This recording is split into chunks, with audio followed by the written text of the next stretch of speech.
कुछ कहना चाहेंगे? पाकिस्तान जिंदाबाद। पाकिस्तान जिंदाबाद। ये कहना था। अस्सलाम वालेकुम। मोहम्मद अज़हर सिद्दीक अपने प्रोग्राम मैच न्यूज़ के साथ हाज़िर खिदमत है। बहुत सी तफसीली बातें मैंने करना चाहता हूँ।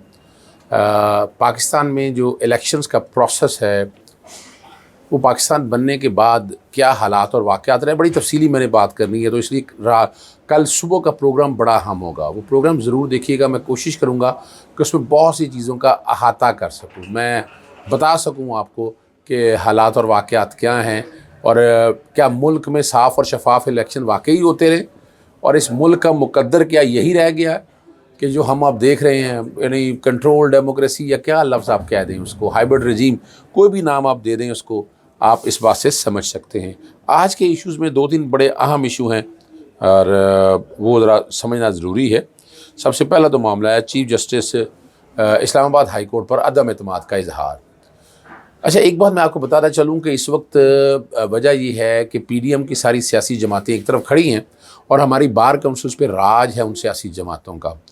बड़े अरसे से वो जो कि सियासी जमातों हमारे बार काउंसिल में उनकी इन्वॉल्वमेंट बहुत ज़्यादा रही है और इस हद तक रही है कि आप सोच नहीं सकते हैं कि मसाइल किस हद तक गंभीर हैं या उलझे हुए हैं।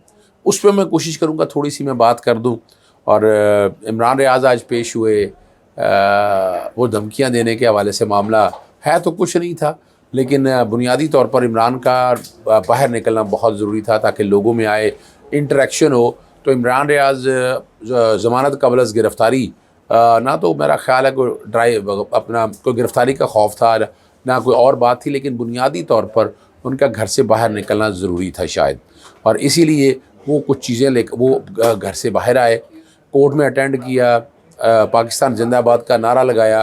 लेकिन आप 100% अगर कहें इमरान रियाज सही तो वो मुश्किल काम है। मैं नहीं ये कह सकता कि इमरान रियाज जो है वो मुकम्मल सेहतयाब है या नहीं है, लेकिन यकीनन ऐसा नहीं है। बोलने में लुकनत है, मसाइल हैं, अभी तक वो लोग या वो किरदार सामने नहीं आ सके जो ख़ास तौर पर इमरान रियाज के हवाले से बात करें। दूसरा जो मामला तोशाखाना वाला मामला है वो लाहौर हाई कोर्ट में ज़ेर इल्तवा था। लाहौर हाई कोर्ट में पेश हुए एडिशनल अटॉर्नी जनरल ने अदालत को आकर बताया, बुनियादी तौर पर 1947 से लेकर और ये आज तक के, यानी मार्च में ये फ़ैसला आया था, उस वक्त तक के सारी तफसीलात जो है वो अदालत के सामने लाना मकसूद था। और 1990 तक का उन्होंने कहा जी रिकॉर्ड जो है वो ऑनलाइन कर दिया। एडिशनल अटॉर्नी जनरल ने तौहीन अदालत की दरख्वास्त जमा की थी और उस दरख्वास्त की रिपोर्ट अपना की बुनियाद पर जो है ना अदालत ने ये दरख्वास्त निपटा दी है। बाकी बताया कि वो सारा मामला जो है वो इंट्रा कोर्ट अपील में पेंडिंग पड़ा हुआ है और मामला चल रहा है डिवीज़न बेंच के अंदर। तो वो इसमें कोई शक नहीं है कि बहुत सी तफसीलात अभी सारी सामने आ चुकी हुई हैं और हम ये सारा मामला देख रहे हैं। अल्लाह ताला करे कि पाकिस्तान में आइन और कानून की हुक्मरानी हो, लेकिन नज़र नहीं आ रहा है। ये प्रोग्राम जाते हुए रास्ते में मैं रिकॉर्ड कर रहा हूँ, माफ़ी कबूल कर लीजिएगा। साइफर वाला केस जो है वो डिवीज़न बेंच के सामने मौजूद है और उस पर बात करने से पहले मैं अब जो बात करना चाहता हूँ, बुशरा बीबी आज एक केस लगा था जनाब जस्टिस आमिर फ़ारूक साहब के पास, इमरान खान। और अच्छा, ये एक तासुर मैं पहले बता दूँ, ये तासुर ज़रा ख़त्म कर दीजिएगा। ये नहीं है कि पसंद नापसंद के जजों की बात हो रही है, लेकिन तारीख़ी तौर पर यह है कि चीफ़ जस्टिस आमिर फ़ारूक साहब के हवाले से कि जिस तरह की वो प्रोसीडिंग कर रहे हैं ना, एतराज़ात हैं इस बात पे, और एतराज़ात हमारा हक़ है।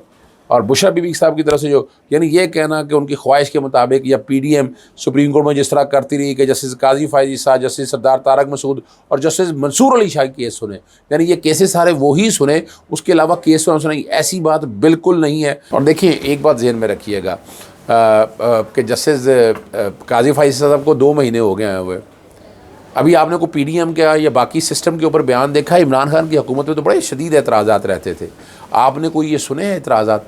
चले मैं आपको इस्लामाबाद हाई कोर्ट के हवाले से जजेस की मैं तफसीलात बताता चलूँ, मेरिट के हवाले से बातें हैं। और इस वक्त वहाँ पर चीफ़ जस्टिस आमिर फ़ारूक साहब के बाद जस्टिस मोहसिन अख्तर कियानी साहब हैं, जस्टिस मियाँ गुल हसन औरंगज़ेब है, जस्टिस तारक महमूद जहांगीरी हैं, जस्टिस बाबर सत्तार हैं, जस्टिस सरदार एजाज़ इसहाक़ खान हैं, जस्टिस अरबाब मोहम्मद ताहिर साहब है, जस्टिस समन रिफत साहब है, किसी के पास भी लगा दिया जाए तो कोई हर्ज नहीं है, एतराज़ नहीं है। लेकिन उस पर कमाल की बात बड़ी ज़बरदस्त है, मैं हैरान होता हूँ इस बात पे कि उन्होंने इस बात का बुरा मना लिया। वो किस बात का बुरा मना लिया? और मुआवनत के लिए ला लिया पाकिस्तान बार काउंसिल में पहले ही उनकी, और सुप्रीम कोर्ट बार एसोसिएशन तो अभी शहजाद शौकत साहब तो PMLN के वकील रहे हैं, और इलेक्शन कमीशन और सारी तो वो तो उन्हीं के ही वकील हैं, और उन्हीं को सामने रख कर देखा। फिर आ जाते हैं बार एसोसिएशन में इस वक्त चूँकि राज है उनका, तो बार एसोसिएशन ने तो वही बातें कर रही हैं जो नज़र आ रही है, ये तो जज का काम है। और इन जज साहब के बारे में कुछ तारीखी तौर पर मैं बताता चलूँ।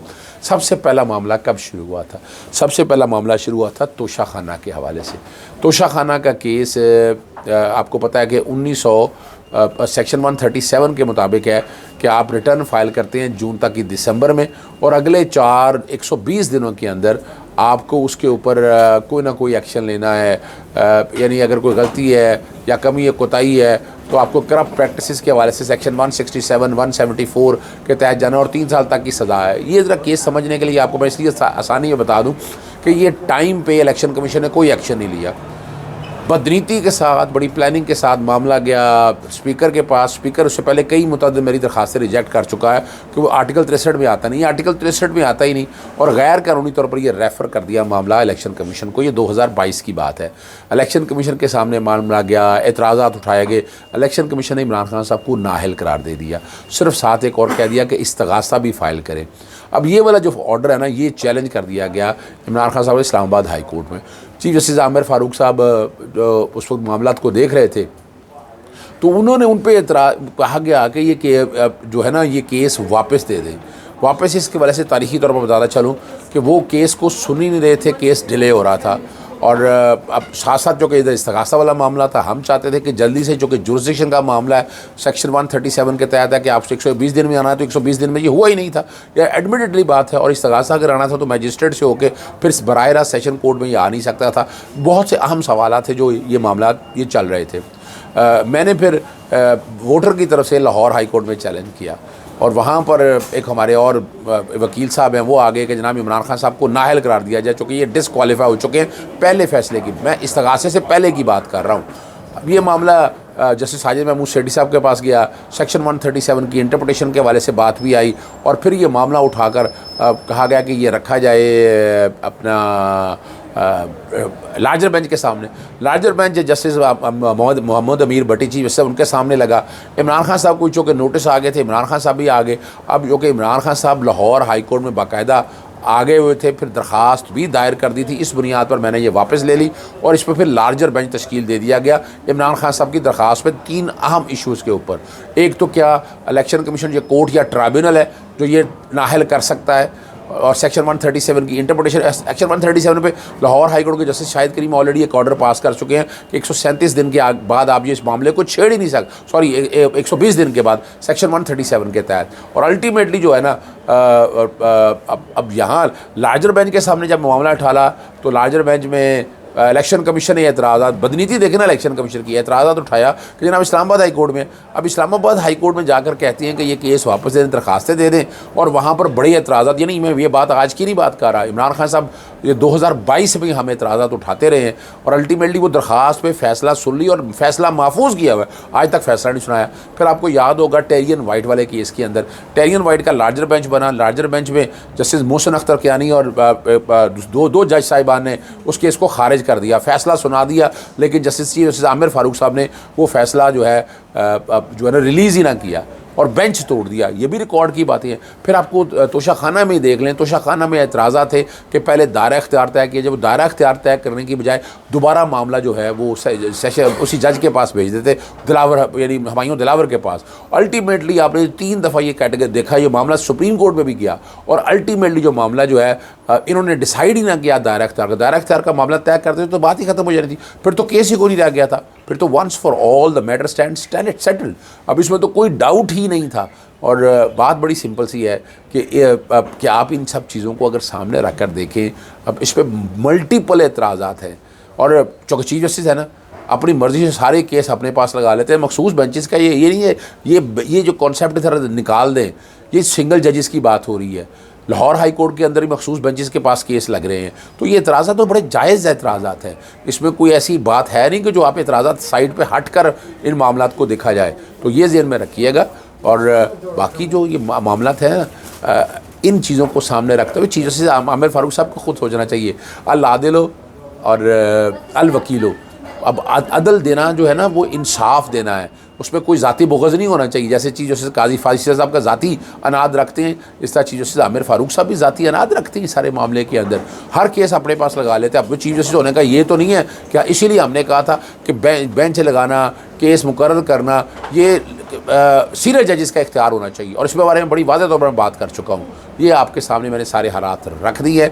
बुशरा बीबी का बड़ा वाज़ेह एतराज़ है। अब चीफ जस्टिस आमिर फारूक साहब को खुद ही केस नहीं सुनने चाहिए, बजाय ये उन सबको मुआवनत के लिए बुलाने के बाद केस एडजर्न कर दिया है। इस मामले पे अभी बैठकर खुद छोड़े जाके काम आगे चलें। बाकी मामला में आप इस पर अगर चले, रेफरेंडम भी अगर करा लें, आप सोशल मीडिया पर भी देख लें तो लोगों को चीफ जस्टिस आमिर फारूक साहब के एतराज़ात हैं। एक बात जो बहुत ज़रूरी थी वो मैंने, आप देखें साइफ़र के ट्रायल के हवाले से, जेल ट्रायल तो आपको पता बनता ही नहीं है, और जिस तरह बंद कमरे में किया जा रहा था ये आप सब लोगों को पता होना चाहिए। आज की जो समाअत है वो बड़ी कमाल की है। चीफ जस्टिस आमिर फारूक साहब ने जब एक दिन पहले ऑर्डर जारी किया तो वहाँ से बहुत से खदशात जन्म दे गए थे। अब लग यही रहा है कि जेल ट्रायल होगा पर खुले कमरे में होगा। मेरा नहीं ख्याल है इमरान खान के वकला को ये बात माननी चाहिए और इसको बड़े एतराज़ात उठाने चाहिए। आज की जो मज़ेदार बातें हैं ना, जो बड़ा अहम रिमार्क्स हैं, पहले तो डिवीज़न बेंच के सामने फ़ैसला सिंगल जज का पढ़ के बताया, फिर मुकालवा बड़ा ज़बरदस्त किया। हमें खुशी है कि कमरा अदालत जेल में अब बढ़ा है, लेकिन क्या आपने हमारा ऑर्डर पढ़ा है? हमने सवाल उठाया कि जेल ट्रायल के हवाले से जो 2 नोटिफिकेशन जारी हो क्या वह कानून के मुताबिक थे? ओपन ट्रायल का मतलब है हर किसी के लिए ओपन होगा। आपने जिस तरह सिंगल जज को मुतमईन किया इस तरह हमें भी मुतमईन कर दें। और ज़बरदस्त जो बात है ना, ये कमरों से आकर ना 6x8 या 8 से लग ये रहा है, तो ये नहीं मानना चाहिए जेल के अंदर ट्रायल किसी तरह भी जो है वो शफाफ नहीं होगा। और समाअत 20 नवंबर पीर तक मुलतवी हो गया, रोक दिया हुक्म इब्तदाई। ये एक अच्छी बात है। जो 30 दिन वाला जो एक कैब थी इस्लामाबाद हाई कोर्ट के 30 दिनों में, वो भी चैलेंज हो जाएगा। इजाज़त चाहता हूँ। अस्सलाम वालेकुम, अल्लाह हाफ़िज़। पाकिस्तान जिंदाबाद।